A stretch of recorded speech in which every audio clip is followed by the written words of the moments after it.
Press మిత్రులందరికీ కూడా నమస్కారం. జగిత్యాల జిల్లా కేంద్రంలో కాంగ్రెస్ నాయకుడు జీవన్ రెడ్డి గారు వారి కుటుంబ సభ్యులైన మాజీ మున్సిపల్ చైర్మన్ మహిళా అధ్యక్షురాలు విజయలక్ష్మి గారు, వారి అనుచరులు, వివిధ ఇంకా నాయకులు వివిధ సందర్భాల్లో బీఆర్ఎస్ పార్టీ అధినేత గురించి కావచ్చు, నాయకుల గురించి, అదేవిధంగా స్థానిక నాయకుల పైన కూడా చాలాసార్లు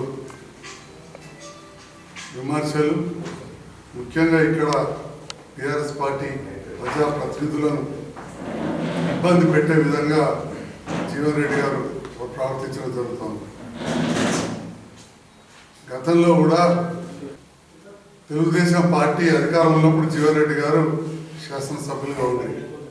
అప్పుడు రమణ గారు ఇన్ఛార్జ్ ఉన్నప్పుడు కానీ, రాజశేఖర్ గౌడ్ గారు ఒక జడ్పీ చైర్మన్గా ఉన్నారు. కానీ నాకు తెలిసి కాంగ్రెస్ వాళ్ళ పైన ప్రత్యేకంగా కేసులు పెట్టడం కానీ అట్లాంటివి చేయలేదు. కాంగ్రెస్ పార్టీ అధికారంలోకి వచ్చిన తర్వాత రమణ గారు ఎమ్మెల్యే ఉండి, రమణ గారు కూడా తెలుగుదేశం పార్టీ తరఫున బీఆర్ఎస్ పొత్తుతో గెలిచి నాకున్నంత సమాచారం వరకు కాంగ్రెస్ ప్రజాప్రతినిధుల పైన కానీ లేదా అడ్డగోలుగా మాట్లాడడం చేయలేదు. ఈ మధ్యకాలంలో జీవన్ రెడ్డి గారు వయసు ఎక్కువై సీనియర్ అయి మరి ప్రతిదానికి కూడా మా ప్రజాప్రతినిధులకు ఇబ్బంది పడే విధంగా గతంలో గౌరవ జడ్పీ చైర్పర్సన్ గారి కుటుంబం పైన తిప్పనపేటలో కావచ్చు, జాబ్తాపూర్ సర్పంచ్ వారిపైన, హబ్సీపూర్ సర్పంచ్ వారిపైన కూడా ఇట్లా చెప్తా పోతే కొన్ని కేసులు పెట్టడం, అధికారులను పిలిపించి మాకు మద్దతు చేసిన వాళ్ళ పైన విజిలెన్స్ ఎంక్వైరీలని లేదా ఇంకేదో అని చెప్పి జీవన్ రెడ్డి గారు మాట్లాడుతున్న సమాచారం చాలా దురదృష్టకరం.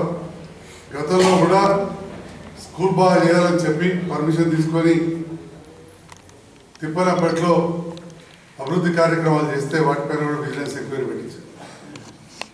మొన్న హబ్సీపూర్ సర్పంచ్ పైన అక్టోబర్ 13 నాడు అక్కడ దురదృష్టమైన సంఘటన, అక్కడ ఏదో పిల్లలు కొట్లాడుకోవడం, గతంలో వారి కుటుంబంలో ఏ సమస్య ఉందో,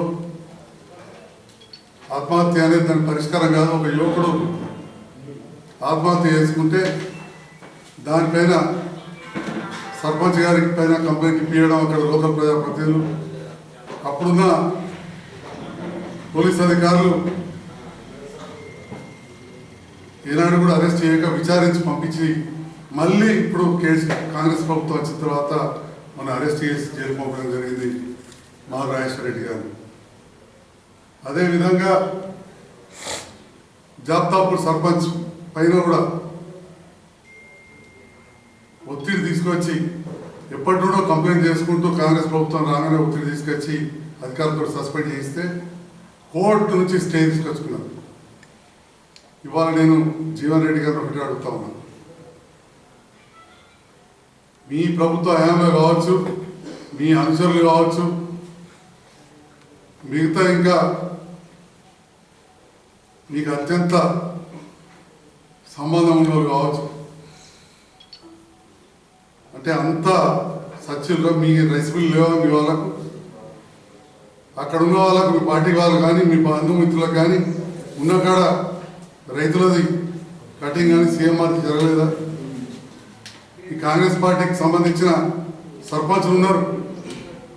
ఉదాహరణకు అల్లీపూర్ సర్పంచ్ ఉంటే బీఆర్ఎస్ ప్రభుత్వం ఉన్ననాడు ఉత్తమ గ్రామ పంచాయతీ అవార్డుగా ఆ సర్పంచ్ గారికి మా చేతుల మీద ఇచ్చాం. ఏనాడు కూడా ఇబ్బంది పెట్టే ప్రయత్నం చేయలేదు.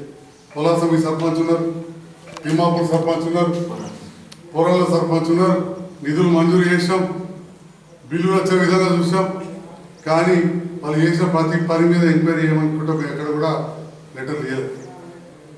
మీరు ఇవి మాని గతంలో మీరు ప్రతిపక్షంలో ఉన్నప్పుడు మద్యం మీద మాట్లాడరు, బెల్ట్ షాపులు బంద్ చేస్తాం, విస్కీలు బీర్లు అమ్మే ఆదాయంతో ప్రభుత్వాన్ని నడుపుతున్నారు. జీవన్ రెడ్డి గారి 60 రోజుల దగ్గరికి వచ్చింది. మీరు ఎన్ని బెల్ట్ షాపులు బంద్ చేయించారో చెప్పండి. మొట్టమొదటగా మహిళలకు ఏదో చేసామని అంటున్నారు, కానీ అసలు బెల్ట్ షాపులు ఎన్ని బంద్ చేయించారు, మద్యం వ్యాపారం ఎంత తగ్గింది మీరు వచ్చిన తర్వాత, మద్యం మీద ఎంత ఆదాయం తగ్గిందో చెప్పాలి. గతంలో ఏం చెప్తున్నారు, మీరు మద్యం మీద ఆదాయం పెంచుకున్నారు, ప్రభుత్వాన్ని నడిపినారు. ఈ 60 రోజులలో ఎన్ని బెల్ట్ షాపులు బంద్ చేయించారు జగిత్యాల నియోజకవర్గం సార్? బయట అవసరం లేదు. మీరు రాష్ట్ర స్థాయి నాయకులు, మీకు తగిన గౌరవం ఇస్తాం, తప్పకుండా ఇస్తా. మీరు ఇవాళ శాసన మండలి 4 జిల్లాలకు 3 జిల్లాలకు ప్రాతినిధ్యం వహిస్తారు. 4 జిల్లాలు మరి ఎక్కడెక్కడ మీరు బెల్ట్ షాపులు బంద్ చేయిస్తారో చెప్పాలి. ఇవాళ 420 హామీలు ఇచ్చారు, కానీ ఓన్లీ 6 గ్యారెంటీలు అంటున్నారు. దీని మీద కూడా స్పష్టత ఇవ్వాలి జీవన్ రెడ్డి గారు. ఇంకా 6 గ్యారెంటీలు చేస్తారా? మిగతా మీరు నిరుద్యోగులకు నిరుద్యోగ వృత్తి ఇస్తాన్నారు, ఆడపిల్లలు కాలేజీ పోతే కరెంటు స్కూటీ ఇస్తున్నారు, దళిత బంధు 10 లక్షలు అంటే దళితులకు గిరిజనులకు 12 లక్షలు ఇస్తున్నారు, విద్యార్థులు 10వ పాస్ అయితే ఎస్సీ ఎస్టీ మైనార్టీలకు 10వ పాస్ అయితే 10,000, ఇంటర్ పాస్ అయితే 15,000, డిగ్రీ పాస్ అయితే 25,000, పీజీ పాస్ అయితే 1,00,000, ఇంకా 5 లక్షల దాకా చెప్పారు. ఎస్సీ ఎస్టీ మైనార్టీలకు ఏమి ఇస్తుండ్రు, ఎప్పటికి వెళ్తుండ్రు చెప్పాలి. మొన్న జరిగిన ఒక మీటింగ్లో మా రైతు నాయకుడు రైతు రుణమాఫీ ఎప్పుడు చేస్తారంటే మీ లెక్క 4 ఏళ్ళు కాదు, ఒకటేసారి చేస్తాం ఏడాది అన్నారు. ఎస్ చేయండి, పర్వాలేదు. ఈ బడ్జెట్లో ఎన్ని వేల కోట్ల రుణమాఫీ చేయాల్సింది ఉందో అన్ని వేల కోట్లకు ఈసారి బడ్జెట్లో పెట్టించి సంవత్సరం లోపల చేయండి. మీరు వాస్తవానికి 2023 డిసెంబర్ 9 నాడు చేస్తానన్నారు. ప్రభుత్వం ఇట్లా రాగానే అట్లా చేసేస్తామన్నారు. మళ్ళా 9 వరకునే చేస్తారా? డిసెంబర్ 9 వరకు చేసేది ఉంటే ఎన్ని వేల కోట్ల రుణమాఫీ చేయాలి రైతులకు, దాన్ని బడ్జెట్లో పెట్టేయండి. సాగునీరు కాళేశ్వరం గురించి మీరు పదే మాట్లాడుతున్నారు. ఒకే 2 సంవత్సరాలు పెద్ద ఎత్తున వరదలు వచ్చినాయి. జగిత్యాల పాత్రికేయుడే ఆ వరదల్లో కొట్టుకుపోయి కన్నుమూసింది. ఆ విషాద సంఘటన జగిత్యాల ప్రజలందరూ తెలుసు. మన అంతటి వరద గోదావరి వచ్చినప్పుడు కాళేశ్వరం బ్యారేజ్ కొంత దెబ్బతిన్నది. 60 రోజులు మరి రిపేర్ చేయొద్దా? ఇప్పటికి కూడా రోజుకు 6,000 క్యూసెక్లు సముద్రం పాలవుతున్నాయి. ఇక్కడ ఎస్ఆర్ఎస్పి నిండా నీళ్లుంటే వరదకాలం ద్వారా నిర్మాణం నుండి ఎస్ఆర్ఎస్పి స్టేజ్ 2కు మంత్రికి ఇంకా కిందికి తీసుకుపోతున్నారు. ఇవాళ ఇక్కడ జగిత్యాల నియోజకవర్గంలో చెరువులలో నీరు అడగండిపోతా ఉన్నారు. అంతకాకపోతే చెరువులు నీరు తగ్గినాయని చెప్పిన రైతులకు చెప్పింది.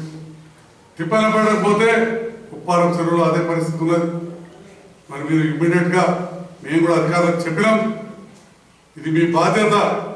ఎస్ఆర్ఎస్పి నీరు ఆయకట్టు మొదట్లో ఉన్న జగిత్యాల నియోజకవర్గ చిట్ట చివరి భూముల వరకు కూడా రావాలి.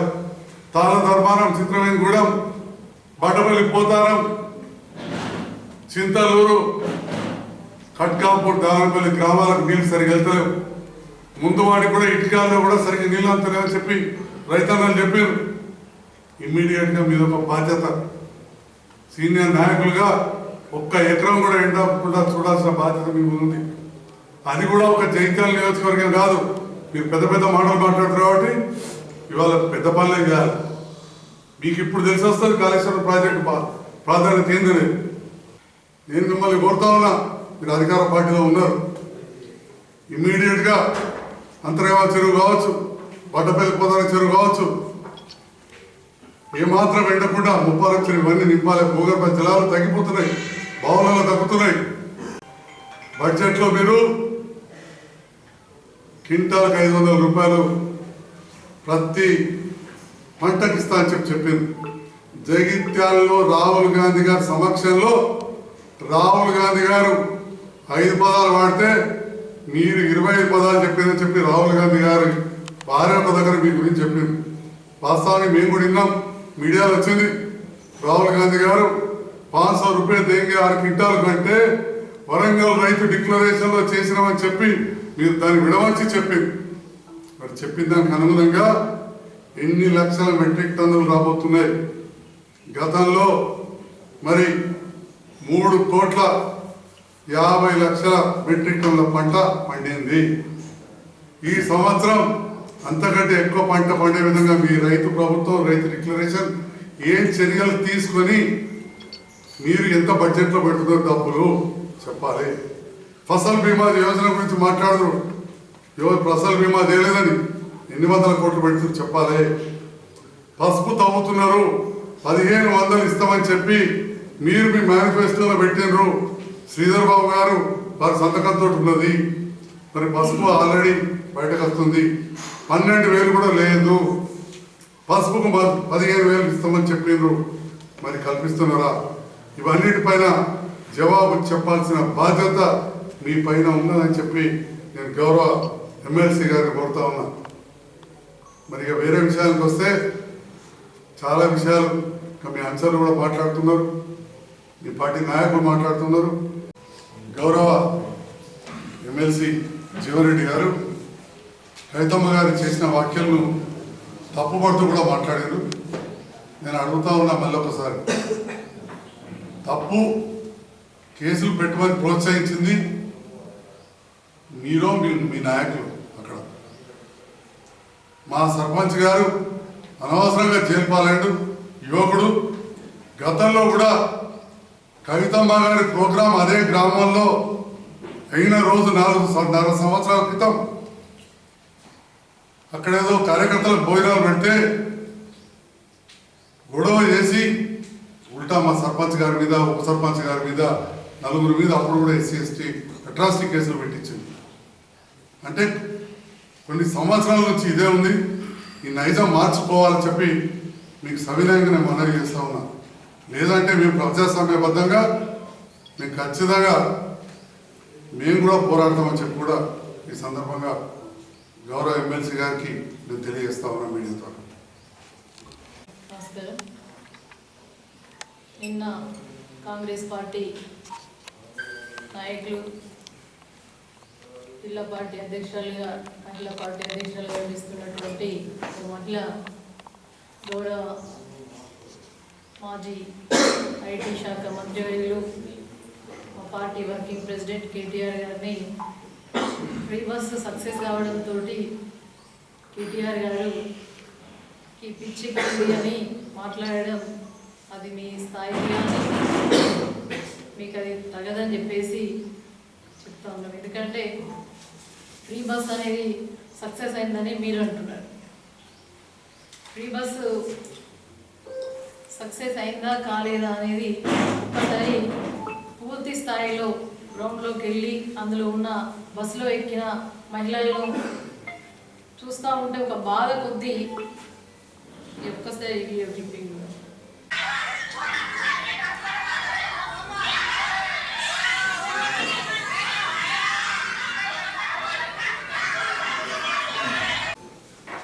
ఈ ఫ్రీ బస్సు ఒక పరిస్థితి ఆ విధంగా ఉంది. కాబట్టి కేటీఆర్ గారు మహిళల పక్షాన, ప్రయాణికుల పక్షాన ఆలోచించి మాట్లాడేవారు కానీ మహిళలను కించపరచాలనే ఎలాంటి భావన కూడా వారికి ఉండదు.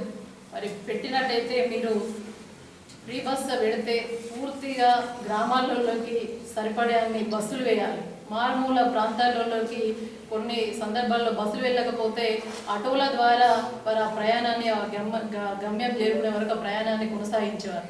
మరి ఈనాడు బస్సులు సరిపడా వేయరు.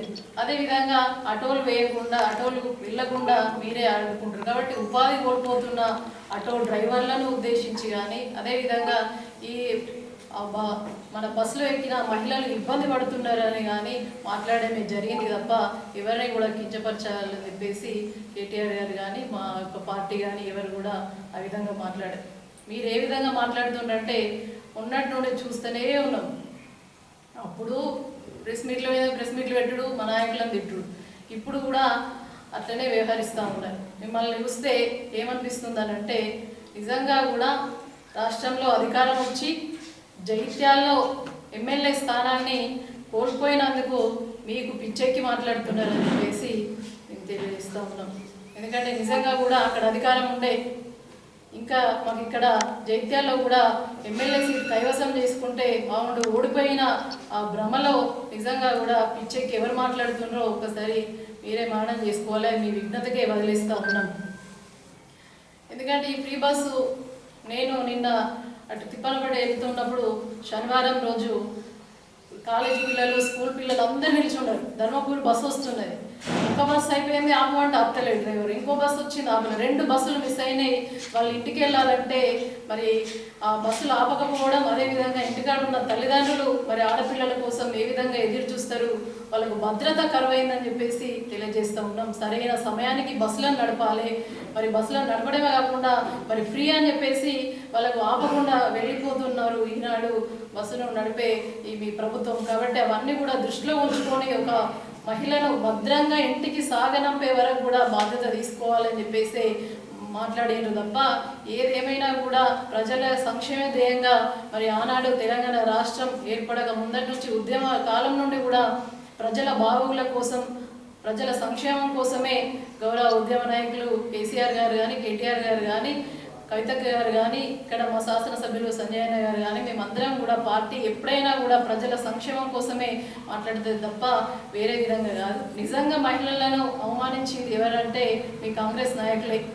గతంలో బతుకమ్మ పండుగ అప్పుడు ఏమన్నారు, గౌరమ్మకు బదులు లిక్కర్ పెట్టి ఆడతారేమో అని చెప్పేసి ఆ గౌరమ్మ తల్లిని మరి అందరూ కూడా మహిళలు ఎంతో పవిత్రంగా కొలిసే ఆ గౌరమ్మను అవమానించి, మహిళలను అవమానించిన స్థాయి మీదే అని చెప్పేసి గుర్తు చేస్తూ ఉన్నాం. మీరా మహిళల గురించి మాట్లాడేది, మహిళల ప్రాధాన్యం గురించి మాట్లాడేది ఒక్కసారి ఆలోచించుకోవాలి. ఈ మహాలక్ష్మి అనే పథకం పెట్టిరు, దాంట్లో ఫ్రీ బస్సు పెట్టడే కాదు, దాంట్లో 2500 ఉండే గ్యాస్ ఇవన్నీ కూడా ఉన్నాయి. మహాలక్ష్మి అనే పథకం సోనియమ్మ గారి జన్మదిన సందర్భంగా మేము ఇచ్చినాం. మంచి పథకం, మంచి మీరు సంబరపడు కాదు, ఆ బస్సులో ఎక్కిన ప్రయాణికులు మరి సంతోషంగా ఉన్నారా లేదా అది చూడండి. మేము ఏదైనా కూడా అన్ని వర్గాల ప్రజలు సంతోషంగా ఉండాలని చెప్పేసి మాట్లాడుతున్నారు తప్ప ఇప్పుడు కాదు. మీరందరూ కాంగ్రెస్ నాయకులు ఎందుకో అధికారం వచ్చిన తర్వాత మీరే ఉలిక్కి పడుతున్నారు, మేం కాదు. ఎందుకు ఇంతెంత పడుతున్నారో అర్థమైతే లేదు.